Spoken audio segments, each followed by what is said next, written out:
E principalmente num mundo competitivo, onde todos nós somos quase que obrigados a estar na frente, ter que chegar primeiro, ser o melhor, ganhar prêmios para isso, né? Sempre um troféu, e grandes mídias sociais em que você tem que ser a pessoa que tem mais curtidas, mais visualizações, né? Então nós ansiamos, nós verificamos e estamos toda hora preocupados o que as pessoas estão achando de mim e se eu estou aí no top, lá em cima, né? Então eu queria usar isso só como introdução. E na introdução de hoje, para o texto que a gente vai estudar hoje, que o texto ele é muito simples, é uma história muito simples. O Evangelho chegou entre os gentios, o Evangelho chegou entre os gentios através de Pedro. Pedro testemunhou, ele era o apóstolo com autoridade para verificar a situação, que realmente chegou o Evangelho, os gentios podem ter acesso à igreja, à graça, à salvação. E aí, enquanto Pedro ficou alguns dias lá em Cesareia, lá com Cornélio, chega a notícia de que Pedro entrou na casa de um gentio, comeu com os gentios, o Evangelho chegou com os gentios e os gentios foram salvos.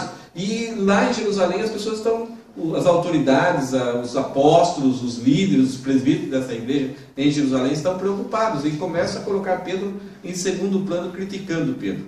E nós conhecendo aquilo que o Juninho falou semana passada, conhecendo o caráter de Pedro, Pedro tinha toda a dinamite interna para chegar lá e arrebentar e falar duro e arrachar. Tá bom, vocês ficam aí, seus velhos caducos, eu vou para lá e vou ficar com os gentios. Mas Pedro ele faz um relatório, ele demonstra, ele presta contas, ele explica tudo o que aconteceu, que ele realmente como pessoa não queria que isso acontecesse, mas que Deus preparou o coração e a cabeça dele, preparou o coração e a cabeça de Cornélio. Eles chegaram, e na hora que chegaram, na hora que Pedro expôs a mensagem, sem Pedro fazer nenhum apelo, o Espírito Santo vem ali e demonstra, tanto para os apóstolos como para aquelas pessoas que estavam ali, que o Evangelho atingiu, a salvação atingiu o coração dos gentios, daquelas pessoas que os judeus nunca aceitaram como povo de Deus.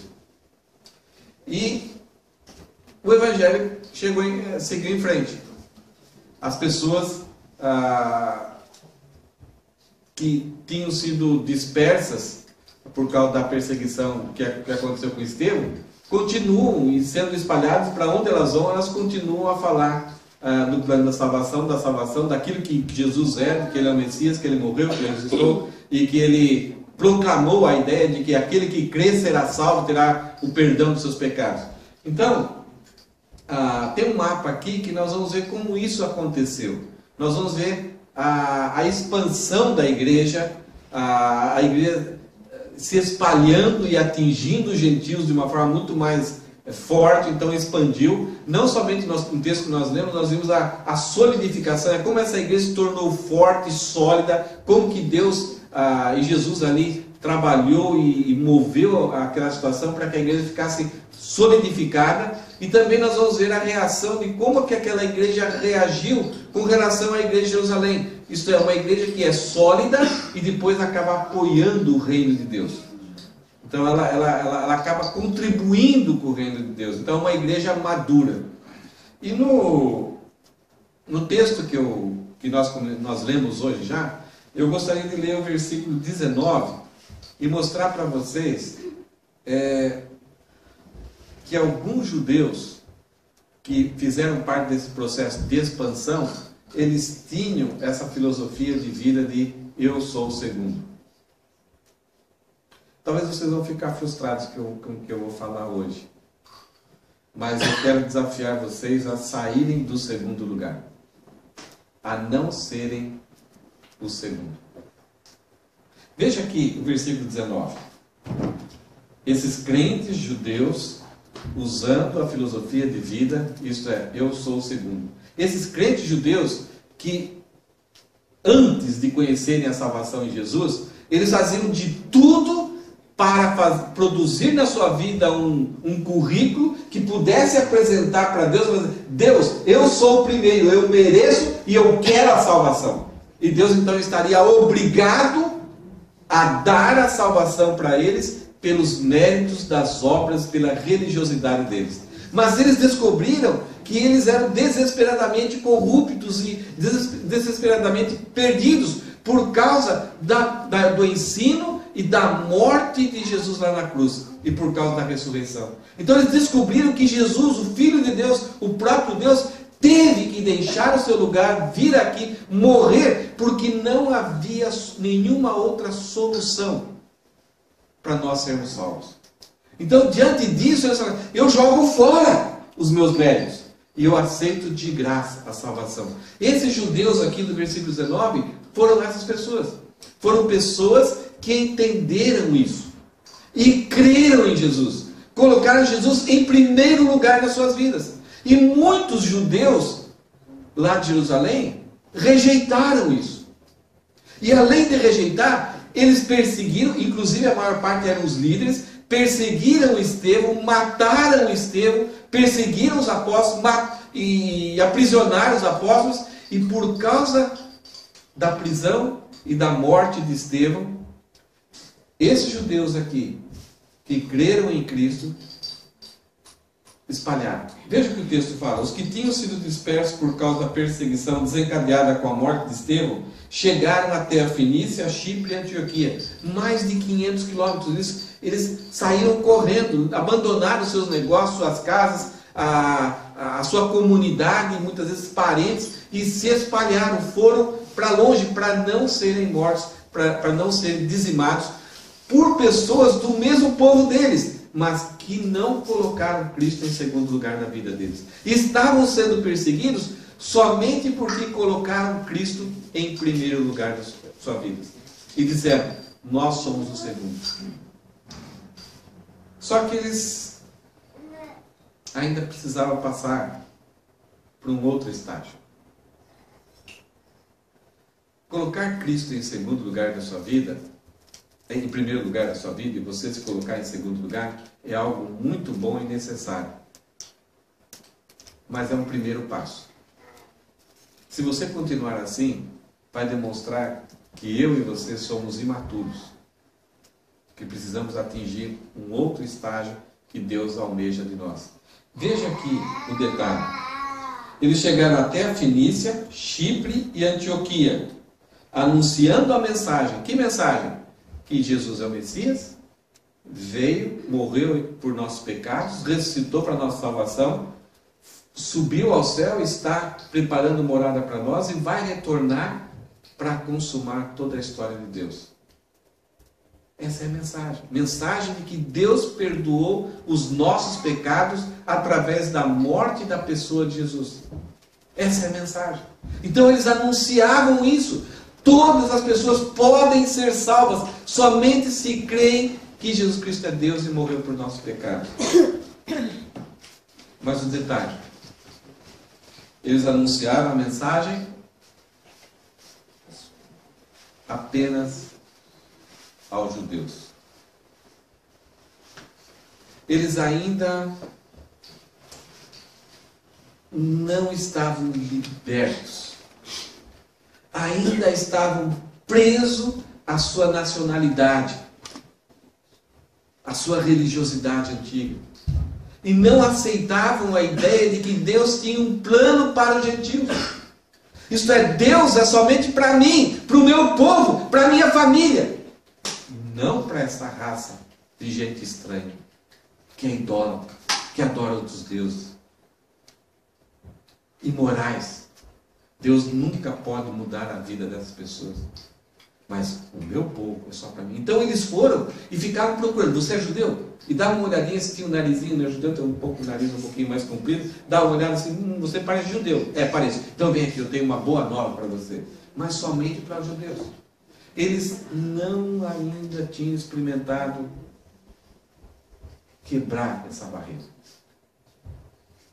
Então eles eram cristãos, tinham colocado Cristo em primeiro lugar de sua vida, mas ainda eles estavam fortes na ideia. Cristo em primeiro e eu sou em segundo. Gentios são terceiro. Mas veja um detalhe aqui. Versículo 20. Alguns deles, quem alguns deles? Judeus também. Judeus crentes. judeus que tinham aceitado Cristo. Todavia, isto é, entretanto, diferentemente desses judeus que estavam em segundo lugar, Jesus em primeiro e ele em segundo lugar, mas tinha aqui um grupo de judeus também cristãos, mas porque eles eram cipriotas e sirineus, eles tinham um contato mais de perto com os gentios, eles não rejeitavam, já estavam meio acostumados. Por causa desse detalhe, eles também foram a Antioquia e começaram a falar também aos gregos, aos gentios, contando-lhes as boas novas a respeito do Senhor, contando a mesma mensagem do Senhor Jesus. É a primeira vez que vai ser usado no livro de Atos a palavra Senhor Jesus. Porque quando o judeu pregava aos judeus, eles falavam Jesus Cristo, ou Cristo Jesus. Cristo, a ideia de Messias, isto é, aquele que foi prometido no Antigo Testamento por Deus, é o Messias que veio para libertar-nos. Mas chegar para os gentios e falar a respeito do Messias, do Cristo, não tinha significado nenhum. Eles não conheciam profecias, eles não conheciam nada do Antigo Testamento. Mas esses judeus, além de estarem livres, isto é, agora eu entendi que não importa o mérito de eu ser judeu ou não, de eu seguir as leis ou não, da história que o meu povo tem com Deus ou não, eu sou pecador, nós somos pecadores, Cristo morreu por todo mundo. Então eu não sou diferente, eu não sou especial, eu sou pecador. E talvez a avaliação que Deus tem sobre mim é mais criteriosa. Porque os gentios estão tão longe de Deus e a vida deles é quase resultado dessa distância. Agora eu estou perto de Deus e tenho uma vida muitas vezes igual ao gentio. Então o julgamento sobre mim é maior. A avaliação que Deus tem sobre nós, esses judeus pensavam, deve ser maior. Então, se Deus trouxe graça para mim, por que não trazer graça para uma pessoa que está longe dele? Por que Deus não pode salvá-los se eles crerem também em Cristo? Então esses judeus aqui estavam libertos disso. Eles entenderam o plano de Deus em salvar todo aquele que nele crê. Não importa a quantidade ou o nível de pecado que a pessoa está afundada. Passado e até o futuro. Eles estavam libertos. E além de libertos, eles são extremamente inteligentes. Porque falar que Jesus é o Cristo ou o Cristo Jesus não tinha significado nenhum para os gentios. O que é Messias? Prometido? Ungido? Não tem significado. Profecias não têm significado. Escrituras do Antigo Testamento não tinham significado para os gentios. Mas eles usam a expressão Senhor Jesus. Essa palavra Senhor, no grego, é Kyrios, que vem a palavra César. Esse título era dado aos imperadores. Então, ao fazer isso, eles estão falando, Jesus é o César, é o Senhor, é o Todo-Poderoso. E eles, ao fazer isso, estão comprando uma briga muito séria. E eles vão ser perseguidos posteriormente por causa de afirmarem que Jesus é o Senhor, é o César. Pensando agora um pouco sobre o livro de Marcos, essa é a tese do livro de Marcos, que Jesus é o grande César, escravo, humilde, mas ele é o grande César. Por quê? Porque ele tem poder sobre doenças, ele tem poder sobre os demônios, ele tem poder sobre a natureza, enquanto o César, o imperador, que diz ter poder sobre a vida, não consegue acalmar uma tempestade, não consegue expulsar um demônio, não tem autoridade sobre o mundo espiritual. Então o grande César, quem é? É Jesus. Não é o imperador. O imperador é igual a nós. Ele tem uma autoridade, mas ele precisa de um exército. Ele precisa estar num lugar protegido, porque qualquer flecha, qualquer espada o mata. E ele não se auto-ressuscita. Mas o Jesus, mesmo sendo morto, esse é o César, venceu a morte. Então, pela primeira vez, esses judeus cristãos, de forma inteligente, comunica a esses gentios que Jesus é o grande César, ele é o Senhor, ele tem todo o poder sobre a vida e sobre a morte, e tem todo o direito sobre todo o mundo. vivos e mortos. Por causa desse grupo de judeus aqui, saírem da posição de serem o segundo e se colocarem numa posição de nós somos o terceiro, isto é, primeiro Jesus, segundo lugar está as pessoas, em terceiro lugar está eu. Por causa disso, veja o versículo 21, a mão do Senhor estava com eles e muitos creram e se converteram ao Senhor. Eles estavam livres. O mais importante para essas pessoas era a salvação daqueles gentios. Eles usaram de estratégia, eles usaram de amor, porque eles estavam preocupados que os gentios também tivessem acesso à salvação, acesso à graça. Enquanto aqueles só pregavam a judeus, eles colocaram, eu sou o segundo. Para esse daqui, não, eu sou o terceiro. E essa igreja, formada por esses judeus gentios, se juntaram e se tornou uma igreja do terceiro lugar. Veja o versículo 22. Por causa que essa notícia, essa situação aconteceu, esses judeus cristãos que estavam libertos do segundo lugar, pregaram o evangelho, muitos se converteram, por causa de terem muitos se convertido, essas notícias desse fato chegaram aos ouvidos da igreja de Jerusalém. E eles enviaram Barnabé a Antioquia. Vocês se lembram da história de Barnabé, capítulo 4? Uma igreja precisava de pessoas para distribuir os alimentos, para cuidar das viúvas helenistas, gentílicas. Barnabé é um judeu de muito conhecimento bíblico, porque ele era da tribo de Levi. Ele, homem cheio do Espírito, homem cheio de bondade, filho da consolação, Bar é filho, Nabé é consolação, ele vai e atende esse ministério, ele supra essa cidade, diminui uma crise ali na igreja, e quando a igreja começa a passar dificuldade, ele morava lá em Chipre, ele vende uma propriedade em Chipre, dá essa propriedade, dá o valor para a igreja, para ajudar.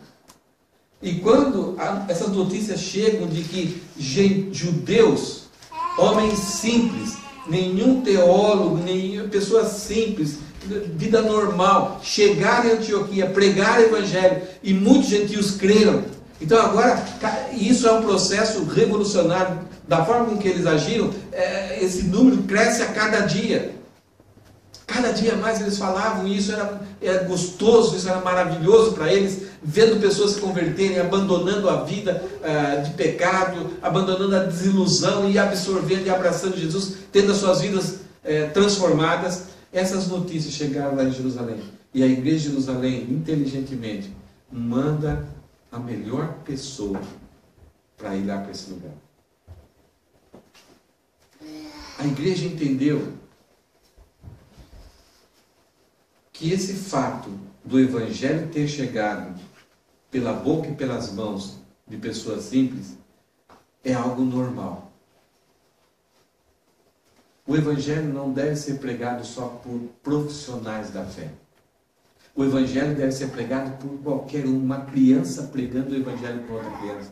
É pregar, Jesus Cristo morreu por causa do meu pecado. E se você crer, você será salvo. Então todos nós não devemos esperar. Não se deve chamar, olha, espera aí, eu vou chamar alguém para falar do evangelho. Não, você tem que falar do evangelho.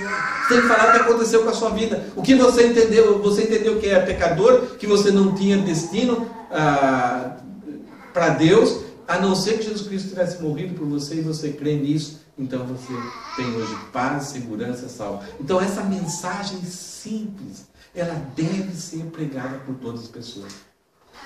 Mas essas pessoas precisam ser edificadas, precisam entender esse processo. Entender que Jesus Cristo é Deus e é homem. Que Jesus Cristo está prometido nas Escrituras. Entender como funciona o processo agora da lei.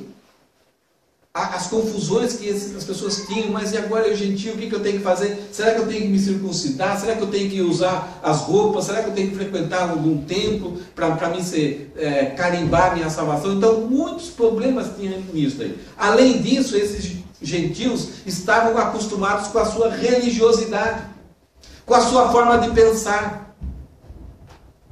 Então essa igreja de Jerusalém percebe que essa igreja de Antioquia precisa de alguém que os fortaleça e consolide a fé deles. E evite com que tanto algumas coisas dos judeus possam ser impostas sobre ele, um legalismo possa ser imposto, mas também com que os costumes daquelas religiões pagãs possam fazer parte da nova igreja.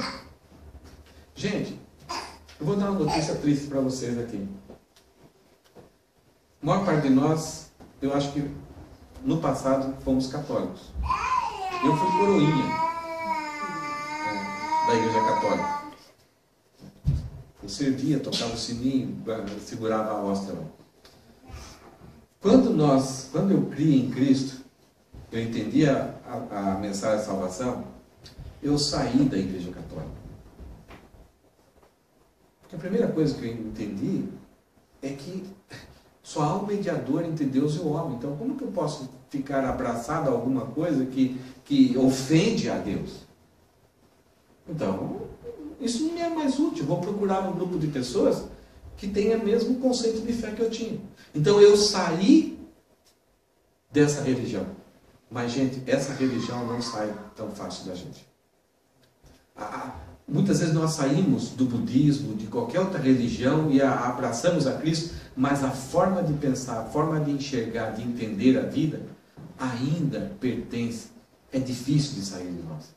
Deus tirou o povo do Egito num piscar de olhos, mas para tirar o Egito do povo, demorou muito tempo. Então, muitas vezes, nós temos concepções, as nossas reações, a nossa forma de pensar é pagã. Muitas vezes nós valorizamos mais cantores, pregadores, pastores do que o próprio Deus. Algumas vezes, se tal pessoa falou, a gente fala assim, não, é ele que falou, ele está certo. Mas a gente fala assim, mas está contra a palavra de Deus. Não, mas é o pastor que falou. Peraí, nós muitas vezes preferimos ofender Deus do que não ofender alguém que está com uma ideia errada. Então a igreja de Jerusalém percebeu que havia uma necessidade de enviar alguém que pudesse ajudar aquela igreja a solidificar a sua fé, entender o que realmente eles creram e como aquilo era diferente tanto daquilo que os judeus pensavam como do que os gentios pensavam. Gente, quando nós estudamos as cartas de Paulo são para tirar os erros que a gente tem na nossa cabeça a respeito da nossa velha vida, a respeito daquilo que nós pensamos. E algumas vezes nós queremos impor esses pensamentos para a palavra de Deus. Nós não aceitamos, temos uma dificuldade grande de aceitar aquilo que a Bíblia ensina, por causa daquilo que nós carregamos como herança religiosa. Então a igreja entendeu isso, a igreja entendeu e achou alguém disponível. Alguém que estava em Jerusalém que fala assim, está precisando, eu vou lá. Barnabé era o terceiro. Ele estava em terceiro lugar. O que era importante era uma igreja. E era longe, de caminho duro de chegar até lá, a pé. Não tinha Shinkansen. Não tinha avião. E ele foi. Porque o que era mais importante era o que Deus está fazendo. E a coisa fantástica. Versículo 23. Este, Barnabé, ali chegando em Antioquia e vendo a graça de Deus, ele vendo pessoas transformadas, não judeus convivendo com gentios, comendo junto, se abraçando, uma igreja fervorosa, uma igreja animada, uma igreja que não havia bairrismos, não havia de um lado judeus, de outro lado gentios, não, eles se misturaram, e os gentios procurando agradar os judeus procurando agradar os gentios, comendo junto, falando um do outro a respeito de Cristo. Então, quando este Barnabé ali chegando e vendo a graça de Deus, isso não provém do homem, isso é fruto da graça de Deus sobre a nossa vida. E Barnabé viu isso, o que ele fez? Não, gente, separa aí, ó, judeu para cá, gentil para... Não, ele ficou alegre. É a primeira vez que Barnabé vê algo desse jeito. Ele não estranhou, ele não achou esquisito, mas ele ficou alegre. E o que ele faz? e os animou a permanecerem fiéis. Animou eles a permanecerem daquele jeito, fiéis ao Senhor. Não fiéis ao judaísmo, não fiéis à situação de serem gentios, mas fiéis ao Senhor. É ao Senhor que nós temos que ser fiéis. Não à nossa denominação, não à nossa igreja, não ao pastor, não aos líderes. Nós temos que ser fiéis ao Senhor e à sua palavra. É a ela que vamos prestar conta. Barnabé ficou alegre e os animou a permanecer fiéis ao Senhor de todo o coração, não somente no exterior. Os judeus valorizavam muito a questão do exterior, de lavar a mão, de usar coisas. Barnabé entendeu aquilo. Olha, judeus, vocês entenderam, vocês estão em terceiro lugar. Gentios, vocês estão em terceiro lugar. Permaneçam fiéis e, olha, com sinceridade, sem maquiagem, sem artifício, sem hipocrisia, sem aquele sorriso forçado, mas uma coisa natural, que vem lá do coração. E como aqui o Lucas para um pouquinho para dar um palpite sobre o que ele achava de Barnabé. Barnabé, ele era um homem bom, cheio do Espírito Santo e de fé. E muitas pessoas foram acrescentadas. Ele chega, ele encoraja, e ao encorajar, o pessoal, é assim então? Nós não estamos fazendo nada errado? Não, continue assim. Percebam o que Deus está fazendo com vocês. Vocês perceberam? Lá no versículo 20, volta lá, Juninho. Versículo 21. Teve os judeus que só pregaram aos judeus. E agora tem os judeus que pregam aos gregos. Veja o versículo 1. A mão do Senhor estava com eles. Com eles quem? Com aqueles judeus que só pregaram aos judeus? Não. A mão do Senhor estava com os judeus que estavam com o coração aberto a pregar para os gentios. Quando a gente fala a mão do Senhor está sobre a pessoa, muitas vezes tem a ideia de juízo. A mão do Senhor pesou sobre aquela pessoa. Isso é uma pessoa que agiu em desacordo a Deus e a mão pesou sobre ele. Mas muitas vezes quando Deus se agrada de uma atitude, de ver pessoas ali que estão fazendo aquilo que é o sonho de Deus, aquilo que Deus sempre esperou, a mão de Deus vem e está ali. Deus facilita as coisas. Deus torna aquilo que é quase difícil, aquilo que é impossível, em algo normal. Aquilo que muitas vezes a gente quer pregar o Evangelho e achar uma oportunidade e o coração está endurecido. Mas quando estamos vivendo de um jeito que agrada ao Senhor, que é daquilo que Deus quer que a gente viva, de repente a pessoa faz aquilo que Cornélio fez. Manda buscar Pedro e fala, busquei você, agora fala de Jesus para nós.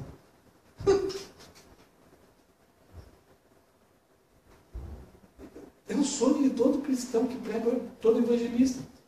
Encontrar alguém, você podia gastar 5 minutos para mim, para falar da sua fé para mim, que eu quero ter a sua mesma fé? Isso é impossível de acontecer. Mas essa igreja aqui, a mão do Senhor estava com ele. E o resultado? Muitos creram e se converteram. Aquilo que é o processo mais difícil, Deus tornava extremamente fácil.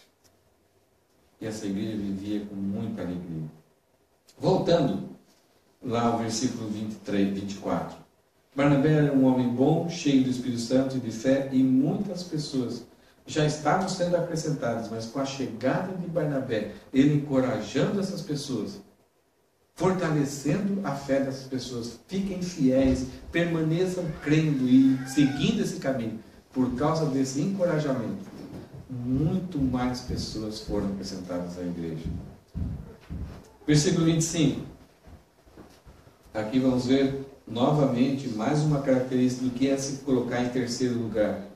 Versículo 25. Então Barnabé foi a Tarso procurar Saulo.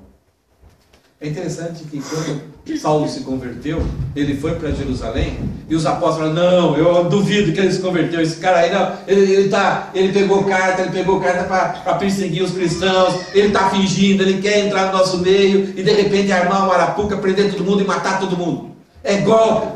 Eu já vi falar em lugar golpe? É golpe, né? Eu acho que eu tenho ouvido isso muito. Tem ouvido falar isso em algum lugar, Dói? Bastante, né? É golpe. apóstolos não estavam acreditando que Paulo, o Saulo, que tinha pedido carta para perseguir, para matar, agora está salvo, crê em Jesus. Isso é impossível. Claro que é impossível. Porque a salvação, a mudança, só é possível a Deus. Só é possível através da atuação do Espírito Santo no coração da pessoa. Realmente isso é impossível. Os apóstolos estavam certos. Isso é impossível. Mas Deus tinha trabalhado. Jesus tinha tido um encontro com ele, tornado isso possível. E nessa situação de Paulo, e agora? Quem que chega ali e fala, gente, ele se converteu, ele creu em Cristo. Quem chegou ali para juntar Paulo com os discípulos? Barnabé. Barnabé fez o meio de campo ali e fez com que os apóstolos aceitassem esse novo Saulo. Só que Saulo ficou alguns dias somente ali, a igreja começou a ser perseguida e Barnabé, junto com os apóstolos, Paulo, volta para Tarso. E Saulo, ainda Saulo com esse nome aí, ele vai para Tarso, onde ele morava, um pouquinho acima de Antioquia, e fica lá. Agora, quando Barnabé chega aqui em Antioquia, o que ele faz? Versículo 25. Então Barnabé foi a Tarso procurar Saulo. Possivelmente uns 13 anos depois daquele encontro que Saulo teve com Jesus no caminho de Damasco. Barnabé se lembrou. Vou procurar Saulo. Para que ele foi procurar? Versículo 26. E quando o encontrou, levou-o para Antioquia. Assim, durante um ano inteiro, Barnabé e Saulo se reuniram com a igreja e ensinaram a muitos. Em Antioquia, os discípulos foram pela primeira vez chamados cristãos. Barnabé foi atrás de Saulo para trabalhar junto com Saulo. Barnabé e essa igreja aqui demonstram para nós que eles trabalhavam em equipe. Uma pessoa que está em primeiro lugar, ele é o ditador. Muitas vezes uma pessoa imatura que coloca Deus em primeiro lugar e ele é em segundo lugar, ele ainda assim pode ser o chefe, o patriarca, o grande cacique de uma igreja. Mas Barnabé demonstra que com a sua maturidade nessa igreja, eles trabalhavam em equipe.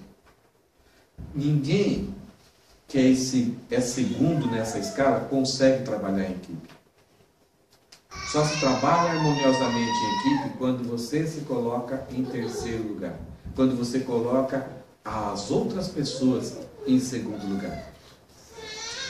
Novamente, mais uma vez, nós vemos aqui Barnabé procurando Saulo. Ele podia ser um grande pastorzão dessa igreja de Antioquia, nova. Mas ele vai procurar alguém para auxiliar, para trabalhar junto com ele. E talvez... E Saulo vai acontecer isso, vai demonstrar que Saulo até era mais capacitado do que Barnabé. Mas Barnabé vai lá, vem aqui, vamos trabalhar junto aqui. E eles, olha, Barnabé e Saulo se reuniram, os dois, não foi, Barnabé não chamou Saulo para ocupar essa função, mas os dois se reuniram com a igreja e os dois ensinaram a muitos durante um ano inteiro. E o resultado?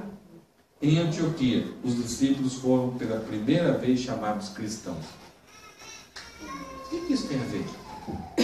Até esse momento aqui em Antioquia, nem os judeus que tinham se convertido, nem os gentios que tinham se convertido estavam em outro lugar, eram chamados de cristãos. Eles eram chamados do caminho, aqueles judeus que creem em Cristo, mas nunca eram chamados de cristãos. Aqui, eles começaram a ser chamados zombeteiramente. De forma assim, como se fosse uma piada de mau gosto. Ah, os cristãos aí. Ah, o pessoal que é gente de Cristo aí. Era um esculacho. Os cristinhos. Aqueles que são parecidos com Cristo. Só que aqui está demonstrando que esse ministério em equipe durante um ano de Paulo e Barnabé, de Saulo e Barnabé, foi tão eficiente que as pessoas, quando viam, os não crentes, quando viam as pessoas que pertenciam à igreja de Antioquia, parecia que estavam vendo Cristo. Viam a bondade de Jesus, viam a mansidão de Jesus, viam o cuidado que Jesus tinha com pessoas que tinham necessidade, viam a sabedoria de Jesus nessas pessoas. Então eles falaram assim, são todos cristinhos. Então essas pessoas conheceram os gentios, os não crentes, conheceram Cristo através da vida dessas pessoas. Resultado do quê? De um trabalho harmonioso em equipe de Paulo e Barnabé. Isso é impossível quando você deixa de ser o segundo lugar. Primeiro, deixou de ser primeiro para ser salvo, você é o segundo lugar. E quando você deixa a imaturidade e se coloca na posição de terceiro lugar. Versículo 27. Naqueles dias, alguns profetas desceram de Jerusalém para Antioquia. Barnabé e Saulo estão ali em Antioquia, estão pregando o Evangelho. De repente, lá de Jerusalém, sobe alguns profetas. No início da igreja, a igreja contou com a ajuda de pessoas que profetizavam, que ajudaram a fundamentar a fé cristã. Um desses profetas desce de Jerusalém para Antioquia, e um deles, chamado Ágabo, levantou-se e pelo Espírito predisse que uma grande fome sobreviria a todo o mundo romano, o que aconteceu durante o reinado de Cláudio. Então era uma igreja que estava sensível a Deus usar os dons. E Ágabo vem ali, é uma pessoa reconhecida, porque ele é reconhecido como profeta, uma pessoa que está trazendo contribuições sérias para a igreja, com aquilo que Deus usava ele, e ele faz uma previsão de que haveria logo, naqueles dias, uma grande fome em todo o Império Romano, e isso, Lucas fala que aconteceu nos dias do imperador Cláudio. Agora, uma das coisas interessantes é que nós gostamos de que alguém nos dê uma mensagem que está oculta, que ninguém sabe, ou principalmente uma mensagem que vai acontecer no futuro.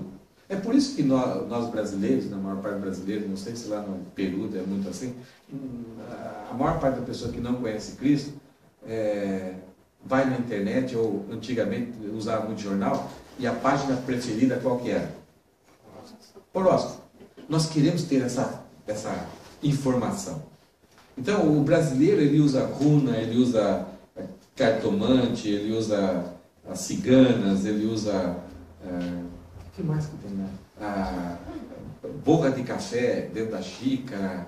Então, você não é Daniel? Sonhos, então tem pessoas para desvendar todo tipo de sonho que você tem. Nós gostamos, nós temos uma inclinação natural para saber, para querer ter domínio sobre aquilo que vai no futuro. A maior parte das profecias, elas têm um propósito de, por exemplo, da gente confiar que Deus tem a história no seu controle. Então, muitas vezes Deus deu profecias no Antigo Testamento para mostrar, eu estou no controle da história. Vocês são meu povo, então, quando acontece a profecia, então, uma virgem conceberá, Belém de Judá vai nascer o Messias. Então, é para a gente saber que Deus está no controle da história e para a gente reconhecer o plano de Deus que está sendo realizado. E muitas vezes, as profecias, a maior parte das profecias, elas não têm a ver com o nosso bem-estar, com o nosso sucesso. Tem um amigo que eu conheci que ele recebeu uma profecia de que ele ia andar só de Mercedes. E aí o carro dele quebrou. Aí ele teve que andar de ônibus Mercedes todos os dias, com um motorista particular.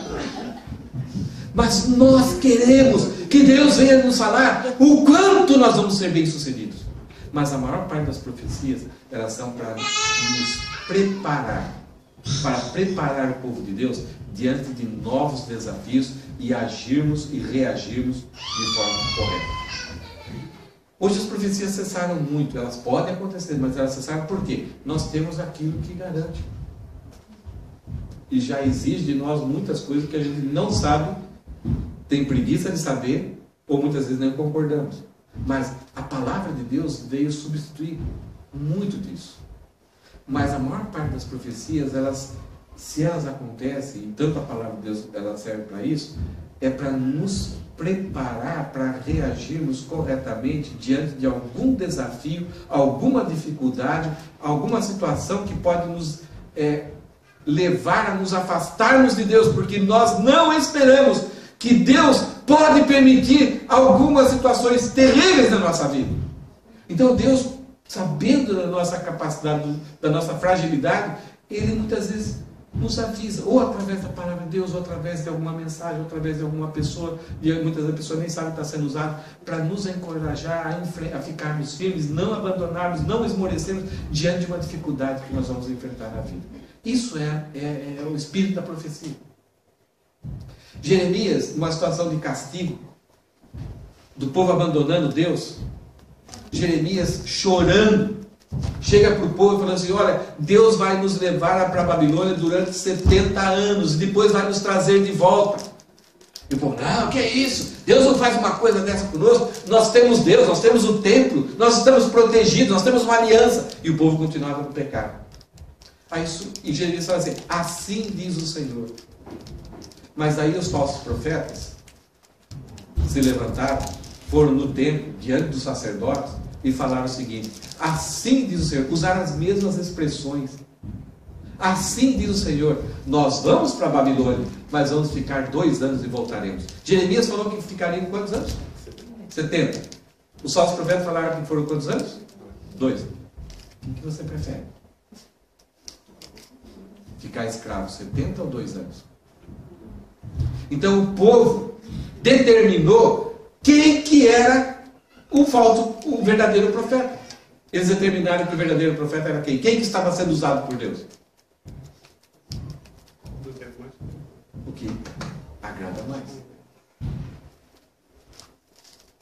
Jeremias foi perseguido, foi preso, mas Jeremias olhou para aqueles falsos profetas: olha, amanhã eu não vou cometer o erro, vocês vão acordar mortos, não, amanhã vocês vão estar mortos. E eles morreram. Então nós queremos que Deus fale conosco, mas muitas vezes daquilo que nos coloca em segundo lugar ou coloca em primeiro lugar.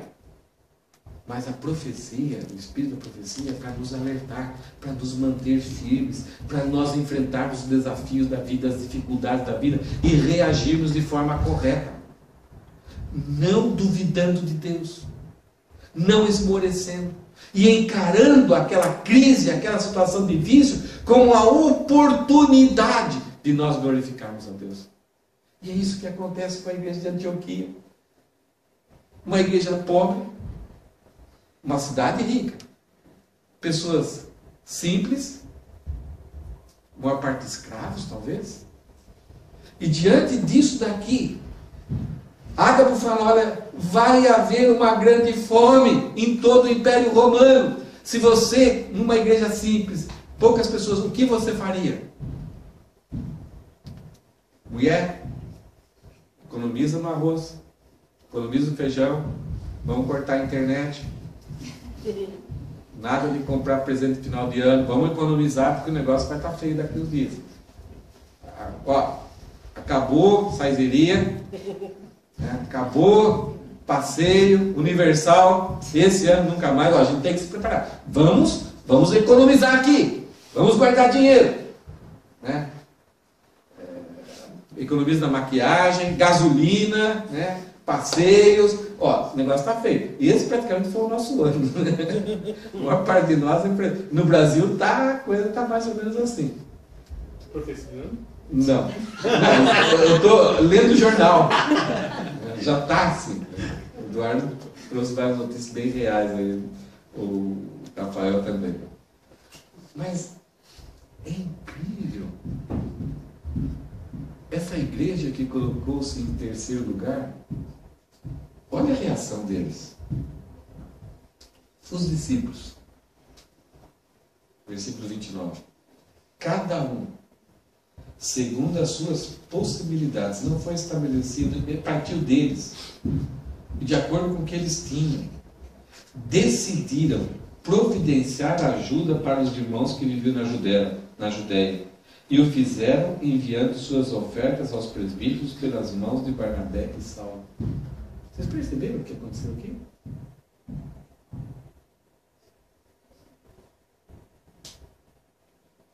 Eles não olharam para si. Eles não se preocuparam consigo mesmo, com a própria família, com aquilo que não teriam. Mas eles olharam, os nossos irmãos na Judéia vão passar fome. Eles iam passar fome, eles vão ter dificuldades. Então, vamos fazer. E cada um, não foi Barnabé, não foi Paulo que obrigou. Foi uma coisa que foi de cada um aqui. Vamos levantar, vamos atender os outros irmãos.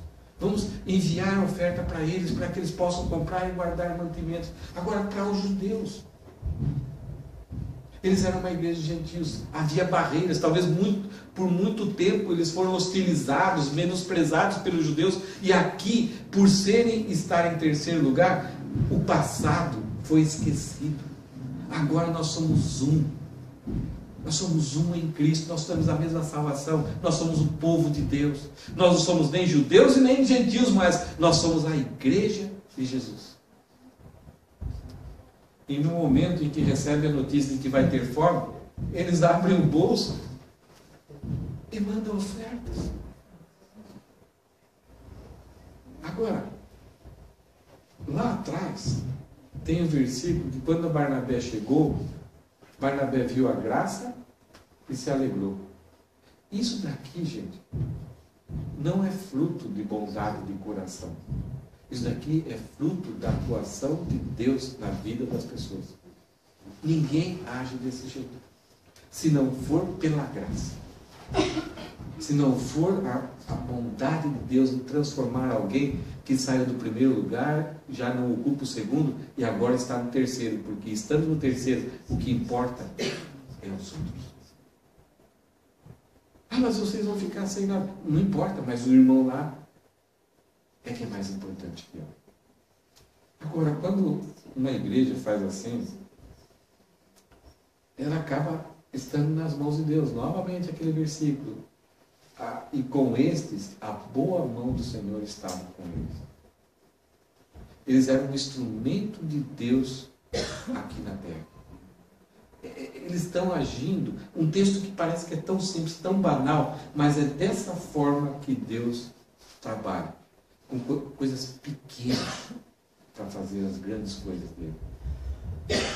O que nós vimos hoje? Nós vimos as razões do estabelecimento, isto é, da expansão, da solidificação, do apoio dessa igreja dos gentios.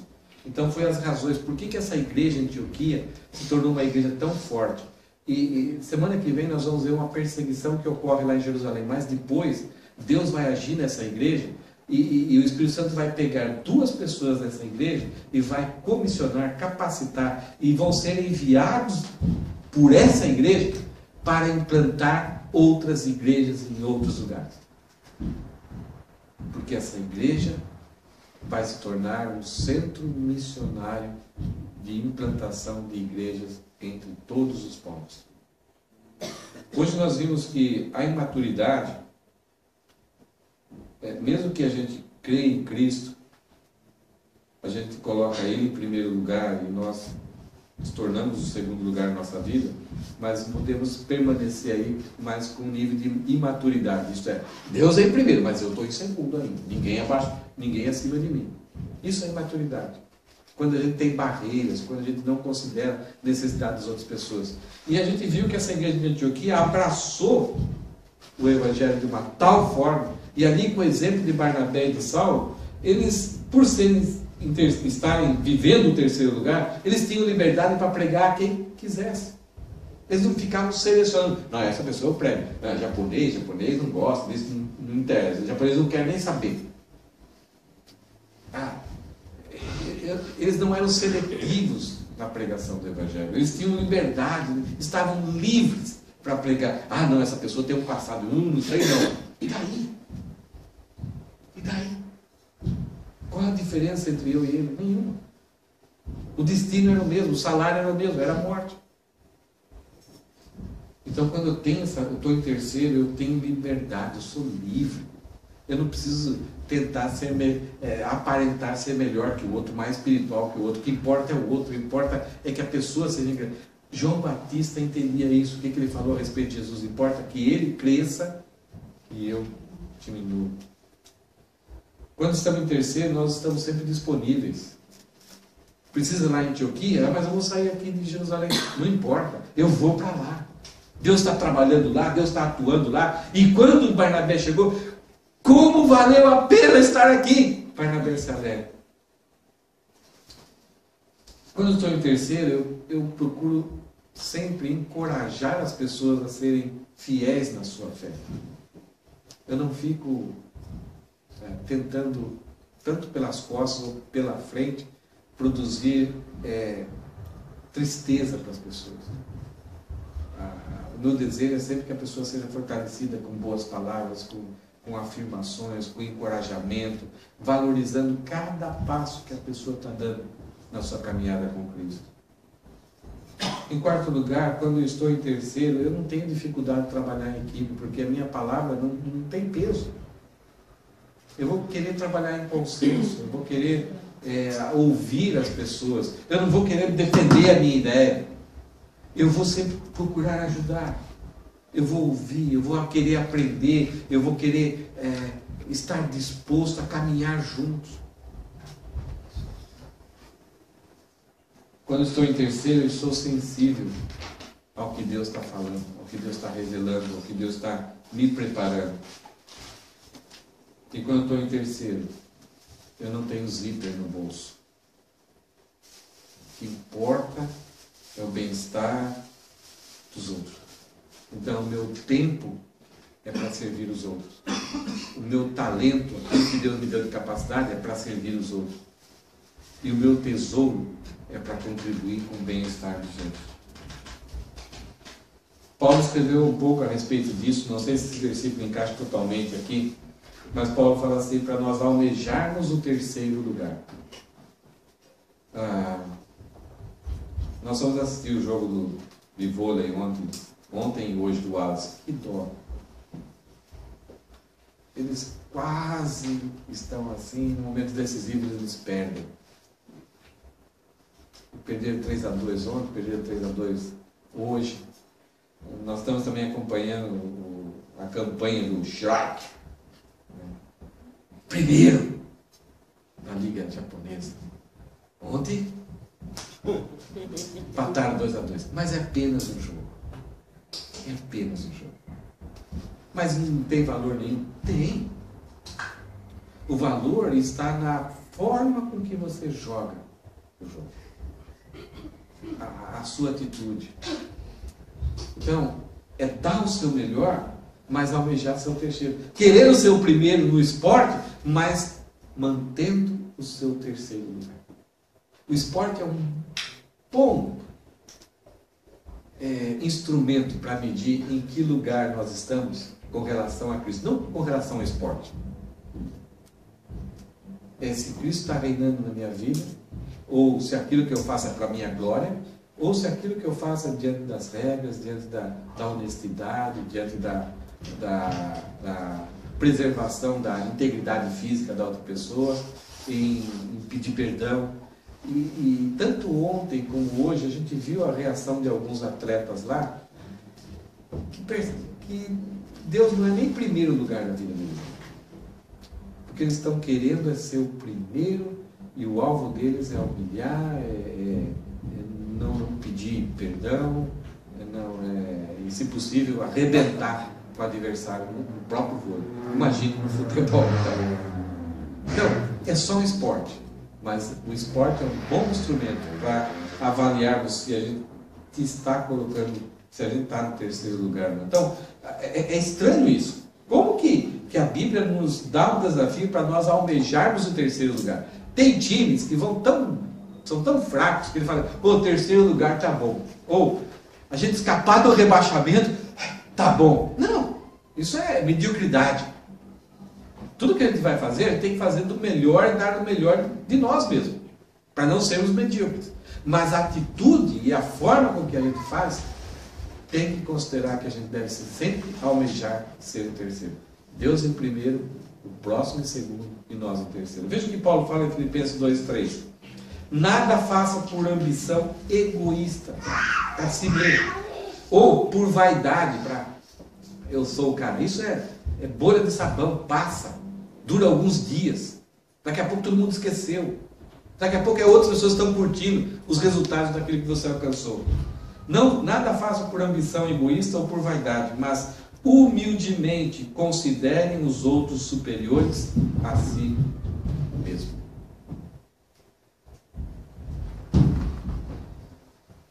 Nesse almejar o terceiro lugar tem alguns desafios. O primeiro desafio é: que posição ocupo no pódio da vida? No esporte pode ser o primeiro, pode ser o último, mas é só no esporte. Agora, através do esporte eu posso demonstrar qual é o meu lugar no pódio da vida. É o primeiro? É o segundo? Ou é o terceiro? Segundo, quais pessoas ou lugar tenho dificuldade para evangelizar? Você faz acepção de pessoas? Você já pensou que talvez se alguma pessoa vier para a igreja ou se converter, você vai até fugir da igreja, vai abandonar a igreja, porque você não quer que a pessoa seja salva? Já pensou? Ou você fala assim, essa pessoa não merece salvação. Realmente, ninguém merece. Nem eu. Essa é uma verdade. Mas eu tenho dificuldade de, se estiver diante de uma pessoa e ela perguntar para mim, me fale um pouquinho daquilo que você crê. Você falaria? Você ficaria contente com isso? Você ficaria contente com uma pessoa que talvez fez tanto mal para você e hoje abraçou a fé, está crendo em Cristo? Você ficaria contente? Ponto 3. Tenho disposição para trabalhar em equipe? Ou as coisas têm que ser do meu jeito? Do jeito que eu gosto? E aí, pessoas são simplesmente recursos para ajudar a cumprir os meus projetos e os meus planos. Ou eu quero que a equipe, o grupo, que seja apoiado, fortalecido, e que faça um bom trabalho, e que a equipe é que receba os louros, os méritos, ou só eu. Ponto 4. Melhor deixar, eu acho que não vou falar sobre o 4. Leio só, tá bom? É adoração. Generosidade faz parte da nossa adoração. Não sei se todos entendem aqui. Eu louvo a Deus pela vida de muitos irmãos aqui dessa igreja que entendem isso. E muitas vezes a situação assim desesperadora não retém a voz do Senhor e acabam participando do reino de uma forma assim fantástica. Eu louvo a Deus por muitos membros aqui dessa igreja.